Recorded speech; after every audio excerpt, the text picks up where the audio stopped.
Bismillahirrahmanirrahim. Assalamualaikum warahmatullahi wabarakatuh.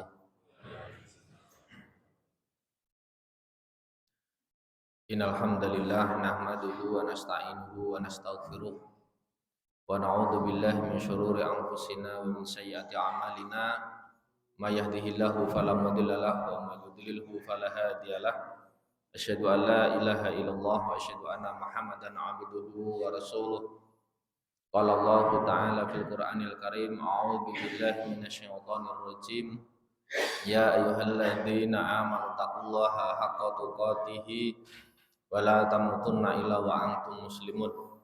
Fa inna asdaqal hadithi kitabullah wa khairal hadyi hadyu Muhammadin sallallahu alaihi wasallam. Wa syarrul umuri muhdatsatuha wa kullu muhdatsatin bid'ah wa kullu bid'atin dhalalah wa kullu dhalalatin finnar, amma ba'du. Bapak Ibu jamaah Masjid Al-Huda yang semoga dirahmati Allah Subhanahu wa taala.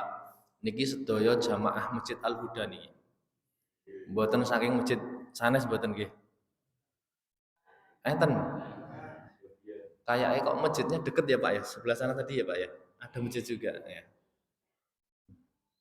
Masya Allah. Saya itu kepikirannya Masjid Al-Huda niku teng Delimas mriko Pak. Jadi tadi yang WA saya siapa ya? Yang WA saya jenengan Mas? Bukan, bankingnya jenengan nih kok. Masing nyoting nih kok. Minta tolong isi di Masjid Al-Huda, meger napa meger? Meger. Kok pikiran saya itu di Delimas? Oh, sudah langsung kebayang mriko. Jam 4 berangkat dugi Delimas niku wau. Mas jalan-jalan sih. Adzan kula teng mriko. Kula mikir kok Delimas. Terus tanya sama jamaah masjid, bapak-bapak, "Oh, bukan sini, Mas. Ini sebelah mriki." Maksudnya kalau dari Jogja Solo itu kiri jalan dari Bangjo ke kiri, bukan ke kanan. Masya Allah, saya salah. Alhamdulillah, ternyata saya buka, masnya ini sudah ngirim map. Nah ini mapnya nggak saya buka. Nah, akhirnya baru sampai situ tadi saya buka arahnya ke sini. Alhamdulillah bisa sampai. Ya. Mudah-mudahan pertemuan kita di pagi hari ini diridhoi dan diberkahi oleh Allah Subhanahu Wa Taala. Sebenarnya saya beberapa kali pernah ke sini Pak, puasa terutama, tapi di masjid sebelah sana Pak, pojok itu Pak. Al-Fatah. Kalau Ramadan saya biasa diminta ke sana, buka bersama biasanya. Terus saya juga sering main di tempatnya Pak Bowo niku nggih sering. Kenal mboten Pak? Kenal nggih? Terkenal ketok enek Pak Bowo niku. Yang dulu punya Escobar. Saya niki tesih napa mboten? Sering. Enten to niki?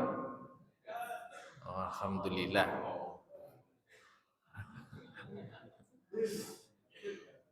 Cuman memang saya belum begitu hafal nama-nama masjid teng mriki. Salawat serta salam semoga tetap tercurahkan kepada junjungan kita Nabi besar Muhammad sallallahu alaihi wasallam, pada keluarga beliau, sahabat beliau dan para pengikut-pengikutnya.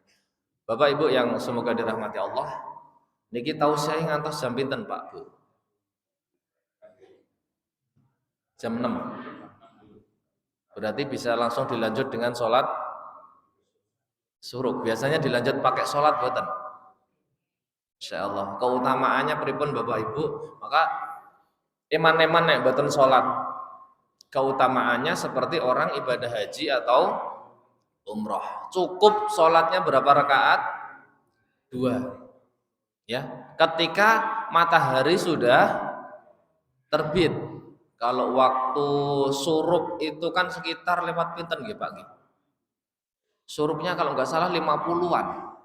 Berarti suruh melebihkan 10 atau sampai 15 menit setelah suruk. Maksudnya setelah waktu terbit itu ya. Karena apa? Waktu terbit itu memang dilarang untuk melaksanakan sholat kecuali matahari sudah naik gitu ya. Maka jam 6 itu mungkin pas dilanjut dengan sholat suruk, sholat sunnah 2 rakaat, pahalanya seperti ibadah haji dan umrah. Bapak Ibu sudah ada yang pernah haji dan umrah? Atau mungkin yang pulang tadi malam wonten Kan kloter Klaten itu kalau nggak salah tadi malam nggih sampai Klaten. Tadi malam, saya tadi malam habis Isya itu sempat istirahat di Masjid Al-Aqsa Klaten. Itu ada beberapa bis yang lewat dikawal sama polisi gitu. Mungkin itu lewat ini katanya, karena saya dapat informasi yang ibadah haji kloter Klaten ini pulangnya tadi malam insyaallah. Nah, maka ketika kita mungkin belum mampu untuk melaksanakan ibadah haji, maka bisa kita ganti dengan itu tadi. Habis sholat subuh tidak pulang sampai kemudian menunggu matahari terbit. Kemudian kita lanjutkan dengan sholat 2 rakaat, maka amalan ini seperti ibadah haji dan umrah. Luar biasa. Bapak Ibu yang Allah rahmati, pada kesempatan pagi hari ini tema yang sudah saya berikan kepada jenengan Mas Sinten atau Mas Wingking nih kok? Mas Fikri, karena yang menghubungi saya Mas Fikri. Mas Fikri ini kita tentang pergi bagian apa Pak Bu? Ketua Pemuda, Masya Allah. Ketua Pemuda plus suruh nyari ustadz, ngerti? Pemateri. Biasanya yang mencari ustadz itu bagian dakwah. Bagian dakwahnya lepun ini, terus tugasnya nopo? Atau Mas Fikri plus bagian dakwah? Oke. Ngapain, Masya Allah, luar biasa. Berarti pahalanya diborong, gitu. Nah, yang tema yang saya berikan kepada beliau adalah aku ingin bertobat tetapi, gitu ya mungkin. Tetapi apa? Tetapi dosaku sangat banyak. Apakah dosaku bisa diampuni oleh Allah? Kira-kira kalau dosanya sudah terlalu banyak, mau tobat diampunin apa mboten sama Allah Bapak Ibu? Diampuni. Sebesar dosa kita, sebesar dosa apapun dosa manusia, ketika dia mau bertobat tetap akan diampuni oleh Allah Subhanahu wa Ta'ala. Makanya tidak perlu berputus asa. Banyak loh sekarang ini orang kemudian berputus asa dari rahmat Allah, merasa kemudian dosanya tidak diampuni. Sebagaimana ada orang ini, mohon maaf ya, ketika dia bermaksiat kepada Allah, terus kemudian mengatakan Allah sudah terlanjur, kemudian dia meneruskan maksiatnya. Enten apa mboten?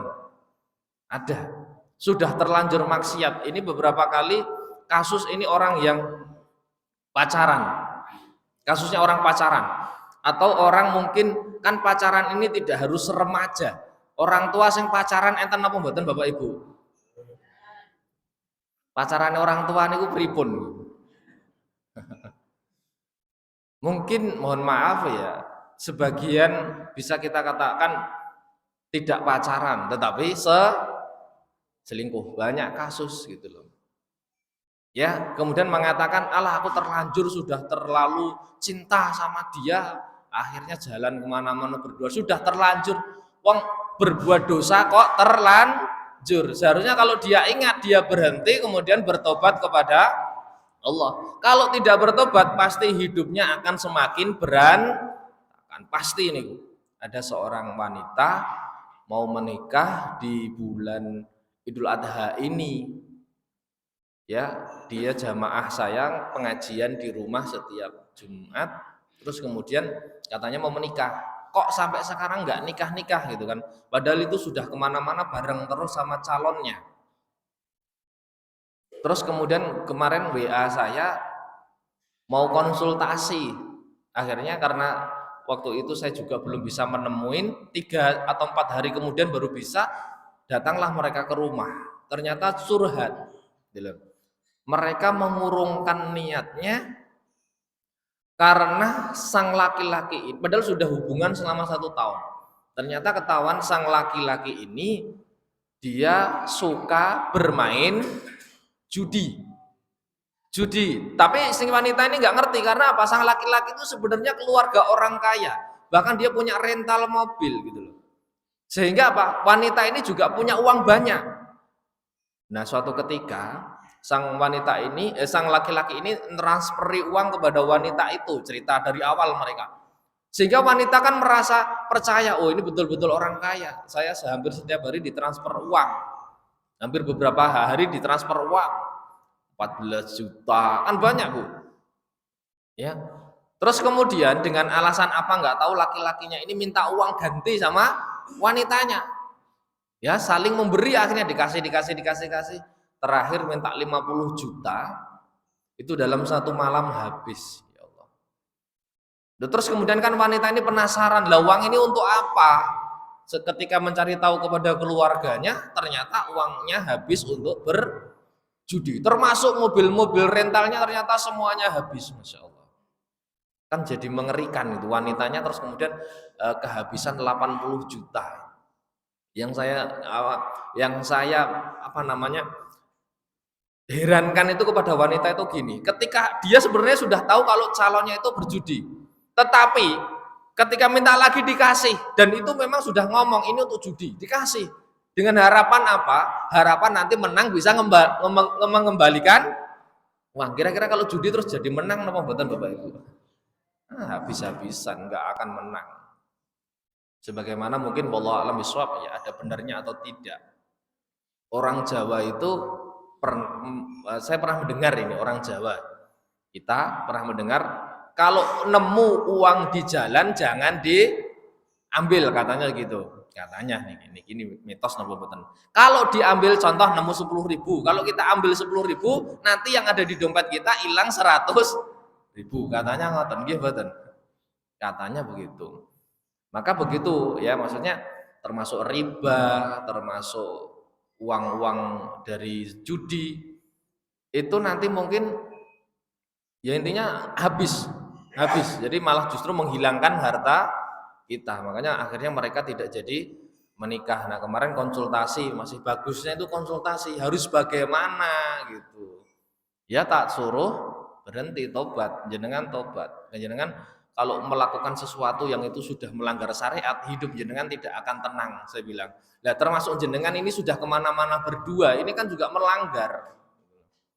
Maka seseorang kalau hidupnya itu menabrak-nabrak syariat Allah, hidupnya tidak akan pernah tenang, hidupnya tidak akan pernah enak, bahkan dia akan habis-habisan. Bapak Ibu yang Allah rahmati, kita pernah dengar tentang kisah seorang ulama, dia juga seorang pemabuk, dia juga seorang pembunuh, tapi akhirnya menjadi ulama, bahkan menjadi seorang ahli hadis, Masya Allah. Jadi ternyata tidak semua orang itu dari kecil itu baik, kemudian besarnya menjadi sangat baik. Enggak, ada yang ulama kecilnya itu buruk, bahkan sangat buruk, besarnya menjadi seorang ulama, ada. Artinya apa? Bahwa ini nanti dosa sebesar apapun seorang hamba, ketika dia mau bertobat, Allah akan mengampuni. Siapakah dia? Dia adalah seorang ulama namanya Malik bin Dinar. Malik bin Dinar itu kan dulunya setiap malam tuh mabuk, Bapak Ibu. Ini Bapak Ibu, Bapak-bapak ada yang dulunya juga mabuk-mabuk ngoten enten, Pak. Ada yang pernah minum minuman keras nggih enten, Pak? Ya masa lalu kira-kira kalau seumpama dulu pernah mabuk karena nggak tahu kalau itu dosa, terus perbuatan kita berdosa apa mboten? Ya. Tidak berdosa karena kita tidak tahu hukumnya. Maka ketika kita sudah tahu hukumnya, tetap melakukan hal itu, maka akan berdosa. Maka Malik bin Dinar itu dulu juga seorang pemabuk, Pak. Bahkan pembunuh. Bahkan orang-orang masyarakat, saya membaca kisah beliau itu, masyarakat itu sudah tidak menghiraukan lagi. Karena apa? Saking buruknya Malik bin Dinar di mata masyarakat. Masyarakat itu sudah cuek sama dia. Nggak mau berinteraksi dengan dia karena saking buruknya. Maka apa yang kemudian terjadi? Malik bin Dinar ini kemudian punya hasrat pengen menikah waktu itu. Akhirnya menikahlah Malik bin Dinar, dan kemudian ketika sudah punya istri inilah kemudian Malik bin Dinar ini pengen bertobat. Karena Malik bin Dinar ini pengen ya nanti kalau sudah punya keturunannya ini tidak seperti bapaknya, tidak seperti Malik bin Dinar. Sebagaimana kemarin saya nongkrong bukan nongkrong sebenarnya ya, pengen makan di angkringan, ada sopir angkot kenal saya, cerita dia sama saya, Mas, meskipun aku tuh nggak sholat, Masya Allah, sopir angkot, meskipun aku tuh nggak sholat, aku yo seperti ini, sampai lihat sendiri, tetapi aku tidak mau anakku seperti aku, begitu. Karena kita pasti berharap anak kita lebih baik daripada orang tua kan gitu, masya Allah. Makanya setiap sore anakku tuh tak anterin ke TPA, Mas. Aku berharap anakku itu tidak seperti bapaknya, masya Allah. Maka Malik bin Dinar juga begitu. Nanti kalau sudah menikah, pengen istrinya itu baik, pengen anaknya baik. Maka kemudian mulailah ditinggalkan keburukan-keburukan yang biasa dilakukan seperti minum khamar, seperti membunuh, seperti mengancam, seperti berjudi juga, seperti makan riba, itu sudah biasa Malik bin Dinar. Ya, maka kemudian setelah menikah ditinggalkan, kemudian ketika mendengar istrinya ini hamil, Malik bin Dinar ini senang banget, insya Allah, pengen segera punya anak. Akhirnya ketika anaknya lahir, semakin senang lagi, semakin betah di rumah Malik bin Dinar. Ya, kemudian seluruh keburukannya dia tinggalkan semuanya. Malik bin Dinar menjadi orang baik. Maka setelah itu anaknya semakin besar, ketika 1 tahun kita kan lagi lucu-lucunya gitu. 2 tahun sudah mulai bisa ngomong, semakin menyenangkan. 3 tahun semakin menyenangkan lagi, qadarullah, Allah beri takdir lain, yaitu anaknya meninggal dunia, masya Allah. Anaknya meninggal dunia. Maka saat itulah kemudian Malik bin Dinar ini menjadi sangat sedih, karena sedang cinta-cintanya kepada anaknya, sedang senang-senangnya kepada anaknya, anaknya meninggal dunia. Maka Malik bin Dinar kemudian menjadi sangat sedih dan akhirnya kembali menjadi orang jahat, bahkan lebih jahat dari sebelumnya. Lebih jahat dari sebelumnya. Ya, setiap malam tidak berhenti yang namanya minum khamar, Malik bin Dinar. Bahkan lebih kejam dari sebelumnya. Nah, suatu ketika, masya Allah, ketika Malik bin Dinar betul-betul kondisinya sudah sangat lelah, akhirnya tertidur. Maka ketika dalam tidurnya dia bermimpi bahwa terjadi hari kiamat, masya Allah, ngeri. Nah, ini tobatnya Malik bin Dinar itu karena bermimpi dia bermimpi terjadi hari kiamat. Ya. Ketika dia bermimpi terjadi hari kiamat, bumi bergoncang dan lautan berubah menjadi api, mengerikan.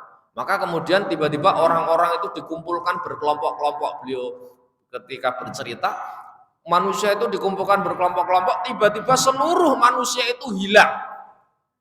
Hanya dia sendiri dalam keadaan tidak ada siapa-siapa. Dia mencari ke kanan, ke kiri, ke belakang, ke depan, gak ada orang, kebingungan dia. Ya, ternyata tidak lama kemudian ada seekor ular yang besar di belakangnya siap memakan Malik bin Dinar. Maka ketika Malik bin Dinar tahu di belakangnya ada ular, dia lari sekencang-kencangnya, ketakutan. Ya, mau mencari pertolongan, tapi sekali lagi karena tidak ada orang, terus lari terus dan dikejar oleh ular itu, kemudian ketemu dengan orang tua yang pakaiannya putih, bahkan wajahnya juga sangat putih, cuman tua. Ya, maka kalau orang tua ini kan mohon maaf tenaganya sudah lemah, tidak seperti anak muda gitu ya. Maka ketika ketemu dengan orang tua itu minta tolong kepada orang tua itu. Wahai kakek, tolong aku, tolong selamatkan aku sedang dikejar oleh ular. Ya, maka kemudian orang tua itu mengarahkan kepada suatu tempat, kamu lari ke sana, mudah-mudahan kamu selamat. Maka ketika Malik bin Dinar ini mengikuti perintah orang tua itu, lari menuju tempat yang ditunjukkan oleh orang tua itu, ternyata tempat yang dituju itu adalah lautan api, masya Allah. Maka tidak mungkin dia akan melanjutkan lari, karena kalau melanjutkan dia akan masuk ke dalam api. Dia belok lagi, lari sekencang-kencangnya, ketemu lagi dengan orang tua tadi. Wahai kakek, kamu menyuruhku ke tempat yang itu tidak aman bagiku. Di sana ada lautan api. Ya, maka kemudian Malik bin Dinar ini disuruh untuk berlari lagi ke sana. Di sana banyak anak-anak kecil yang mudah-mudahan anak-anak itu mampu menyelamatkan. Lari lagi Malik bin Dinar ke tempat yang diperintahkan oleh orang tua tadi. Lari ke sana. Dan ternyata betul di sana ada anak-anak kecil yang berteriak. Ya, namanya anaknya Malik bin Dinar itu adalah Fatimah. Jadi teman-temannya itu ketika di sana itu teriak, wahai Fatimah, selamatkan orang tuamu, masya Allah. Makanya ini juga diantara hikmahnya apa, Bapak Ibu, anak yang meninggal di usia kecil akan bisa memberi syafaat kepada orang tuanya. Makanya tidak usah sedih kalau ternyata pernah mengalami anak meninggal di usia kecil. Nah, Kemudian Fatimah itu ketika melihat ayahnya dikejar oleh ular, maka kemudian tangan kanannya megang bapaknya. Ya, kemudian tangan kirinya mengusir ular, maka kemudian ular itu pergi. Maka sang anak ini bilang sama bapaknya, ayah tahu tidak ular itu siapa? Siapa dia? Kata sang ayah. Maka kemudian sang anak ini mengatakan, ular itu adalah dosa bapak yang bapak pelihara sewaktu hidup di dunia. Ya, karena apa? Dosa itu, amal perbuatan itu nanti di akhirat akan berubah menjadi bentuk-bentuk makhluk. Seperti itu, wallahu a'lam bishawab, ya. Yang saya baca begitu. Maka dosa itu akan berubah menjadi itu, kalau di dalam cerita ini menjadi ular. Maka dosa ketika terus dipupuk, ular itu akan semakin menjadi besar. Makanya ular itu besar seperti itu karena dosa bapak sudah terlalu banyak. Terus siapa kakek tadi? Ya, maka sang ayah ini bertanya, siapa kakek tadi? Maka anak itu menjawab, kakek itu adalah amal soleh bapak yang tidak bapak perhatikan. Sehingga apa? Amal soleh itu tidak mampu menyelamatkan bapak. Masya Allah. Maka setelah itu apa yang terjadi? Malik bin Dinar terbangun dari tidurnya, kemudian setelah itu barulah betul-betul bertaubat. Masya Allah. Maka yang akhirnya menjadi seorang ulama, bahkan ahli hadis. Bapak Ibu yang Allah rahmati, maka sekali lagi, sebesar apapun dosa kita, Allah itu akan ampuni dengan syarat kita betul-betul taubatan nasuha. Betul, taubatan nasuha. Kalau dalam kisah yang lain, ada orang yang telah membunuh 99 orang. Ini kisah yang diriwayatkan oleh Abu Sa'id Al-Khudri. Ya. Abu Sa'id Al-Khudri ini juga salah satu sahabat yang banyak meriwayatkan hadis. Abu Sa'id Al-Khudri ini pernah bercerita ada orang yang telah membunuh 99 orang. Terus kemudian dia pengen mencari orang alim yang ada di dunia ini. Maka ternyata orang-orang menunjukkan kepada siapa? Seorang rahib. Rahib itu siapa sih? Kalau dalam keterangan yang lain, itu seorang ahli ibadah, tetapi tidak berilmu. Maka berbahaya orang yang senang ibadah tapi tidak berilmu, bahaya. Kenapa? Bisa jadi ibadahnya tidak diterima oleh Allah karena ibadahnya tidak sesuai dengan tuntunan, karena dia tidak tahu ilmunya. Ya, ada keterangan yang lain begitu. Ya, ada yang keterangan yang lain, rahib itu adalah seorang pendeta. Wallahu a'lam bishawab. Ya, memang ada beberapa versi. Ada yang mengatakan itu versi, ada orang yang mengatakan itu ahli ibadah tetapi dia tidak berilmu. Maka seorang rahib ini ditanya oleh orang yang telah membunuh 99 orang tadi. Aku telah membunuh 99 orang. Apakah ketika aku mau bertobat Tuhan mau mengampuni dosaku? Maka ternyata apa kata rahib? Dosamu sudah terlalu banyak. Kamu telah membunuh 99 orang. Allah pasti tidak akan, Tuhan pasti tidak akan mengampuni dosamu. Dosamu sudah terlalu banyak. Maka apa? Ini kan membuat sang orang mau bertobat ini jadi putus asa dia. Allah tidak mengampuni dosaku ternyata. Maka apa yang dilakukan oleh orang yang telah membunuh 99 orang ini? Orang yang kemudian sang rahib itu akhirnya juga dibunuh. Ya, loh, sang rahib mengatakan dosanya tidak akan diampuni kok. Ya sudah, sang rahib sekalian dibunuh, yang akhirnya dia membunuh 100 orang. Masya Allah. Tetapi dia tidak berhenti di situ. Ya, dia muter lagi cari orang yang paling alim di dunia ini. Ya, setelah dia membunuh 100 orang itu, dia tetap mencari orang yang paling alim di dunia ini. Maka ketemulah dia dengan seorang alim. Ya, seorang alim juga ahli ibadah. Jadi orang ahli ibadah yang berilmu. Alim itu kan seorang ulama, ahli ilmu. Barulah kemudian bertanya kepada orang yang kedua ini, seorang alim ini, aku sudah membunuh 100 orang, apakah dosaku akan diampuni? Maka alim itu mengatakan tidak ada penghalang antara dirimu dan dengan taubat, gitu loh.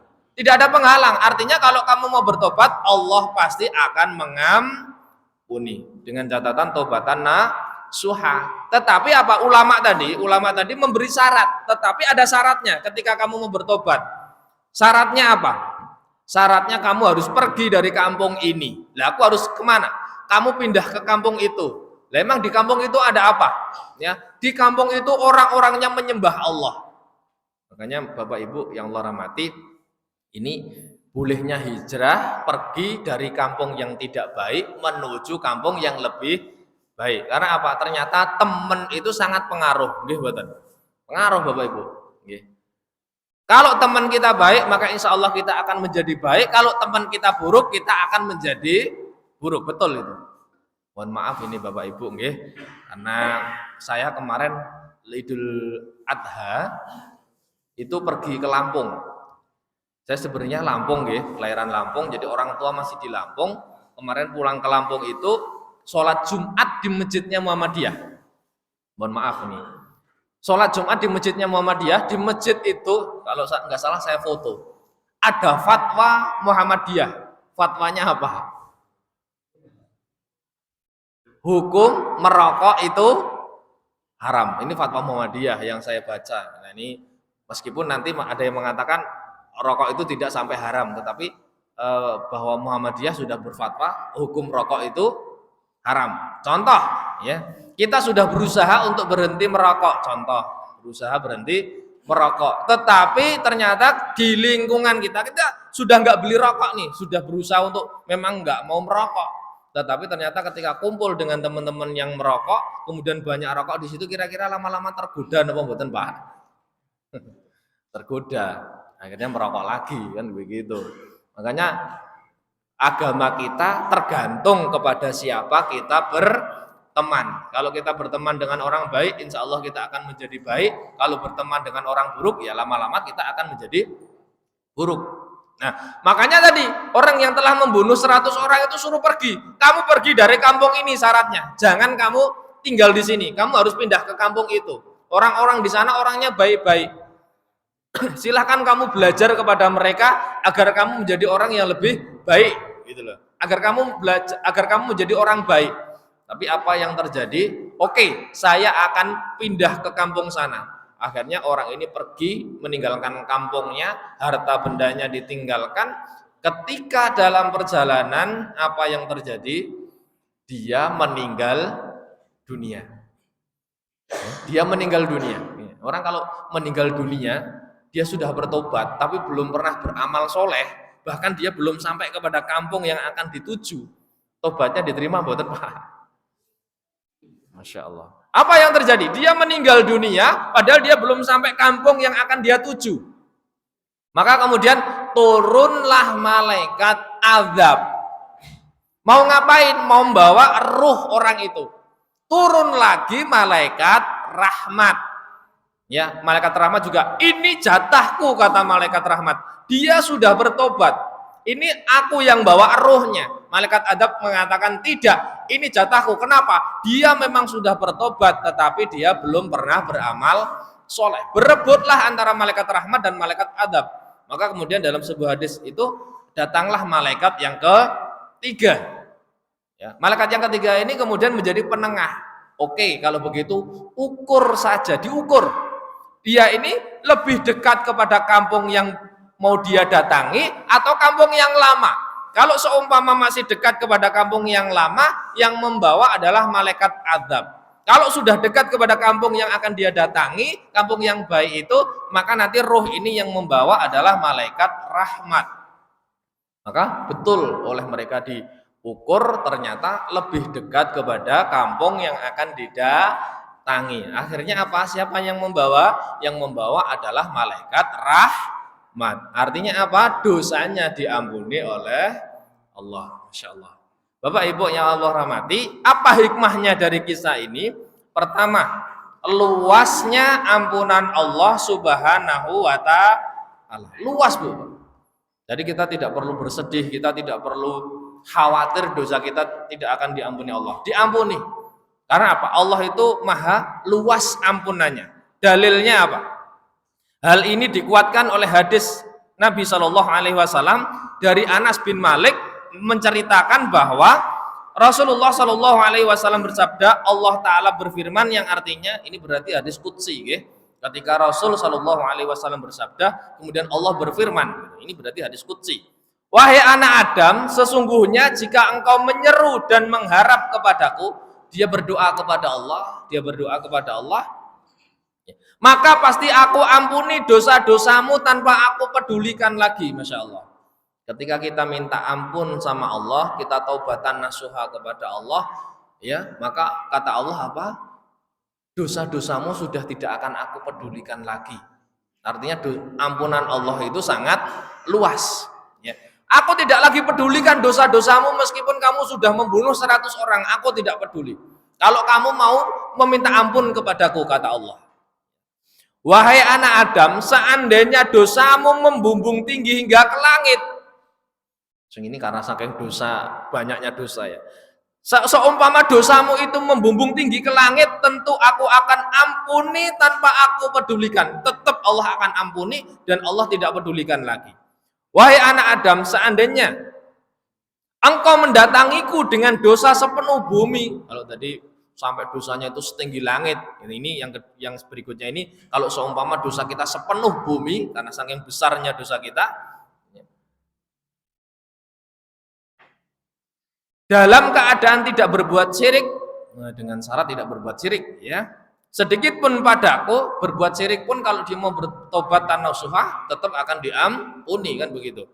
Ya. Tentu aku akan mendatangimu dengan ampunan sepenuh bumi itu pula. Seumpama kita punya dosa sebesar sepenuh bumi, kita minta ampun sama Allah, Allah juga akan memberikan ampunan sepenuh bumi. Bapak Ibu yang Allah rahmati, cuman bedanya kalau orang berbuat dosa, dia tidak berbuat syirik nih sama sekali, tidak mensekutukan Allah. Dia berbuat dosa. Dia kan mungkin juga pernah berbuat baik, mungkin sedekah, mungkin menolong orang. Dia pernah berbuat baik. Dengan syarat dia tidak berbuat syirik. Satu, dosanya akan diampuni oleh Allah dan kebaikannya akan dicatat dengan pahala. Karena dia tidak berbuat syirik, dia masih punya kebaikan tadi akan dicatat oleh Allah sebagai kebaikan.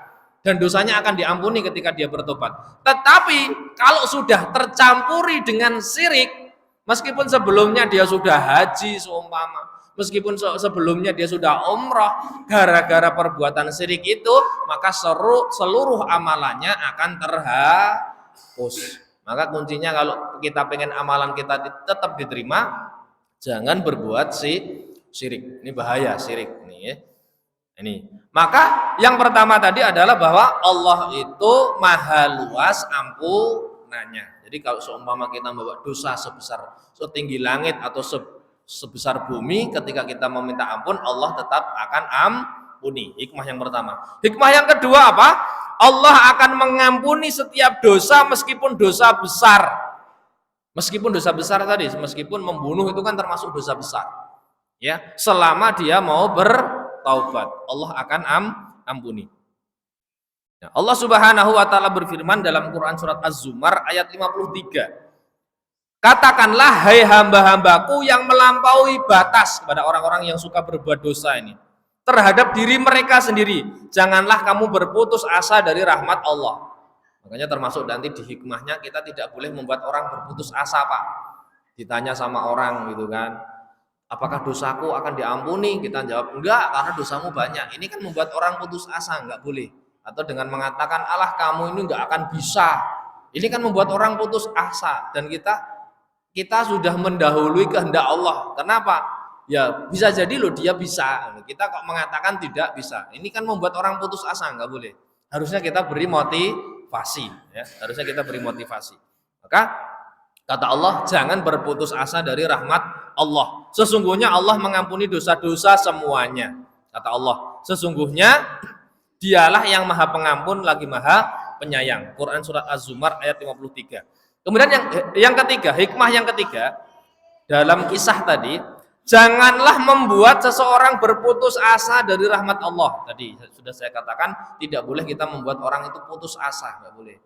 Ya tadi sudah saya contohkan ketika dia tanya kepada orang yang pertama, ya katanya dosanya tidak diampuni. Ini kan membuat orang putus asa, nggak boleh. Makanya harusnya kita beri motivasi. Keempat, sesungguhnya Seseorang yang melakukan dosa beberapa kali dan bertaubat, ini seperti kisahnya Malik bin Dinar tadi, atau kisahnya ini tadi. Ini kan sudah membunuh 100 orang ya. Ini kan sudah berkali-kali berbuat dosa. Dosanya sudah sangat besar.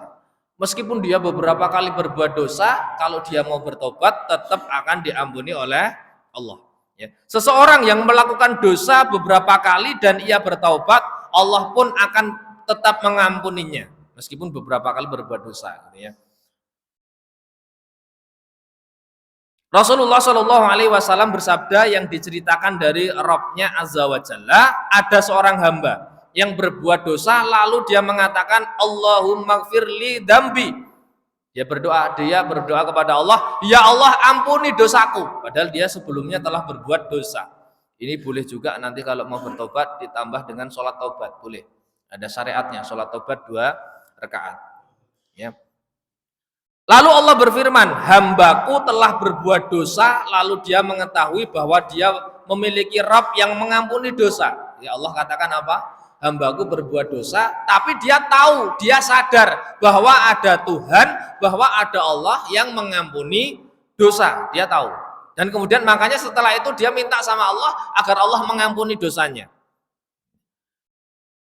Lalu dia mengetahui bahwa dia memiliki Rabb yang mengampuni dosa dan menghukumi setiap perbuatan dosa. Maka Allah mengampuni dosanya. Kemudian hamba tersebut mengulangi lagi berbuat dosa lagi. Lalu dia mengatakan, ya Rabb, ya Rabbi, ya Rabbi gfirli dambi, wahai Rabb ampunilah dosaku. Ya kita ini mungkin juga tidak akan bisa kok berhenti 100% dari keburukan gitu. Ya namanya manusia itu kan mahalul khata' wan nisyan, tepatnya apa?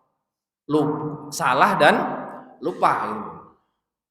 Ya mungkin kita sekarang sudah bertobat, besok kumat lagi, tobat lagi gitu ya, biasa. Insya Allah Allah akan ampuni kalau kita mau kembali kepada Allah Subhanahu wa Ta'ala. Ya. Tapi tentunya kalau berbuat dosa kemudian tidak terus sudah terlanjur lah teruskan aja, jangan. Kalau kita ingat bahwa itu sebuah keburukan, segera bertobat kepada Allah Subhanahu wa Ta'ala. Kemudian hikmah yang kelima, diterimanya taubat seorang pembunuh. Jadi dalam kisah tadi dia sudah membunuh 100 orang, meskipun dosa dia sudah membunuh banyak orang, tetap dosanya akan diampuni oleh Allah. An-Nawawi rahimahullah mengatakan ini adalah madhab para ulama. Maksudnya ini pendapat para ulama bahwa membunuh itu tetap dosanya akan diampuni oleh Allah Subhanahu wa Ta'ala. Dan mereka pun berijma, bersepakat bahwa taubat seorang yang membunuh dengan sengaja, taubat seorang membunuh dengan sengaja itu sah. Meskipun dia membunuh orang dengan sengaja, dia mau bertobat, tobatnya tetap diterima. Para ulama tersebut tidak berselisih pendapat kecuali Ibnu Abbas. Kecuali Ibnu Abbas ini berbeda pendapat sendiri ya. Adapun beberapa perkataan yang dinukil dari sebagian salaf yang mengatakan taubatnya tidak diterima. Ada yang mengatakan taubatnya tidak diterima. Itu hanyalah perkataan dalam maksud mewanti-wanti besarnya dosa membunuh. Jadi dijelaskan di sini ada ulama yang mengatakan dosa orang membunuh itu tidak diampuni. Ini maksudnya supaya orang yang tidak pernah membunuh jangan sekali-kali membunuh. Tapi secara umum ulama mengatakan bahwa dosa orang membunuh tetap tobatnya akan diterima oleh Allah Subhanahu wa Ta'ala. Keenam, hikmahnya apa? Orang yang bertaubat hendaklah berhijrah dari lingkungan yang jelek. Tadi kan dalam kisah tadi hijrah. Tetapi kalau dia mampu bertahan di situ, saya diceritain oleh seorang takmir ketika dia baru datang di kampung di daerah Klaten, itu masyarakatnya hampir 50% minum khamr, terutama laki-laki. 50% minum khamr. Sehingga apa? Ketika dia baru datang ke situ pun didatengin oleh anak-anak muda itu. Untuk apa? Dipalak gitu loh, dimintain uang, dan uangnya itu hanya untuk beli khamr. Cerita sama saya beliau. Tapi beliau bertahan di situ terus bertahan. Yang akhirnya apa? Beliau kan punya niat untuk berdakwah juga beliau. Baik, Masya Allah, luar biasa ini, pahalanya besar ini. Yang akhirnya beliau menjadi RT atau RW gitu ya, kan itu kan berpengaruh di masyarakat, punya suara. Nah, sudah mulai punya power, ya, dan alhamdulillah sekarang sudah jadi takmir juga, ya, sudah jadi takmir, sudah ada masjid, Masya Allah, beliau berhasil berdakwah, menjadikan masyarakatnya lebih baik, bahkan sekarang mayoritas masyarakatnya sudah berangkat ke masjid. Nah, maka ketika dia mampu bertahan di kampung yang jelek itu, kemudian merubah masyarakatnya menjadi baik, insya Allah pahalanya sangat besar. Kalau dia merasa tidak sanggup, boleh pergi. Tinggalkan saja kampung itu, pindah ke kampung yang lebih baik, hijrah, boleh. Ketujuh, memperkuat taubat, yaitu berteman dengan orang-orang soleh. Kedelapan, keutamaan ilmu dan orang berilmu. Jadi kan yang pertama ditanya tadi orang tidak berilmu, ya, rahib. Dan yang kedua berilmu. Jadi orang yang pertama tadi orang ahli ibadah dengan ahli ilmu itu lebih mulia ahli ilmu. Karena apa? Orang ahli ilmu itu ibadahnya sesuai dengan ilmu. Hanya ahli ibadah saja tidak berilmu, ibadahnya belum tentu sesuai dengan ilmu. Maka lebih mulia mana? Lebih mulia ahli ilmu, ya. Lebih mulia ahli ilmu. Maka kita jangan bosan-bosan dalam mendatangi majelis ilmu. Ya, kata Nabi, kalau kalian melihat taman-taman surga, singgahlah. Apa taman-taman surga itu? Taman-taman surga itu adalah halaqah-halaqah dzikir. Kemudian dijelaskan oleh Ibnu Qayyim, apa itu halaqah-halaqah dzikir? Halaqah-halaqah dzikir adalah pengajian. Berarti kita ini saat ini sebagaimana sabda Nabi sedang berada di taman-taman surga. Masya Allah, indah, indah. Cuman masalahnya kira-kira banyak orang milih ke pasar atau ke taman surga, Bapak Ibu. Ya, kita ini sedang di taman-taman surga ini, indah pokoknya, ya. Ahad pagi ini setiap ahad apa? Setiap ahad atau sebulan sekali? 2 minggu sekali. Ini termasuk jamaahnya banyak. Saya kaget tadi. Ini rumah kan, digunakan untuk sholat juga ibu-ibu. Itu banyak banget ini jamaahnya. Keren, insya Allah. Luar biasa. Ini kalau di masjid saya di perumahan, Pak, ini curhat. Ya Allah, subuh itu cuma saya, depan rumah saya. Udah, sama satu orang pinggir jalan, 3 orang. Subuh Pak, 3 orang. Pak. Mau tak hidupkan pengajian kok cuma 3 orang. Pripun, susah. Ibu-ibu kadang-kadang datang, kadang-kadang ya cuma 1, 2 di perumahan. Ya, tapi juga perumahan kecil. Ya mudah-mudahan Allah beri hidayah kepada warga kampung saya sehingga bisa memakmurkan masjid kan gitu. Ya. Oke, ke-9, orang yang berfatwa tanpa ilmu hanya akan membawa kerusakan. Jadi hikmahnya yang terakhir tadi bahwa orang yang berfatwa memberikan fatwa itu kan memberikan apa ya Pak? Ngasih tahu orang gitu loh. Ditanya orang, kemudian dia menjawab dan jawabnya itu tanpa ilmu, maka hanya akan menyesatkan banyak orang. Sebagaimana orang pertama tadi, dia menjawab tanpa ilmu. Ya, apakah dosaku akan diampuni? Dia menjawab, padahal Allah itu Maha Pengampun. Kita sudah bahas tadi bahwa Allah itu Maha luas ampunannya. Nah, ternyata orang tadi mengatakan Allah tidak akan mengampuni dosamu. Nah, ini kan menjawab tanpa ilmu, maka tidak boleh. Ya, larangan menjawab tanpa ilmu. Maka tetap lebih utama orang yang berilmu. Bapak Ibu yang Allah rahmati, mungkin ini saja yang saya sampaikan di kesempatan subuh yang berbahagia ini. Mudah-mudahan bermanfaat. Banyak salah dari saya, mohon maaf yang sebesar-besarnya. Saya akhiri billahi taufiq wal hidayah. Wassalamualaikum warahmatullahi wabarakatuh.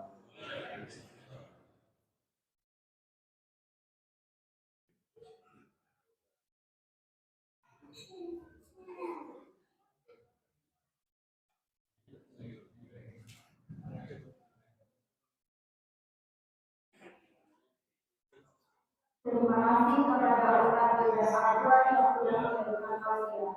Semoga membawa manfaat dan keberkahan untuk kita semua dan senantiasa menambah manfaat kita kepada Allah Subhanahu wa Ta'ala. Amin.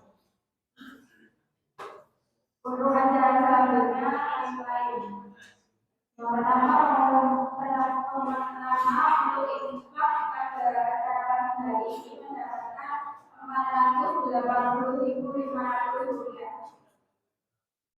Pengumuman kedua, pengajian subuh berkah selanjutnya akan dilaksanakan pada tanggal 4 Agustus 2024. Acara demi acara kita lalui. Mari kita luruskan jabat di hari ini dengan para ulama masjid. Subhanallahumma wa bihamdika asyhadu an la ilaha illa anta astaghfiruka wa atubu ilaik. Saya selalu membawa acara mohon maaf apabila ada kesalahan yang sengaja maupun tidak sengaja. Wassalamualaikum warahmatullahi wabarakatuh.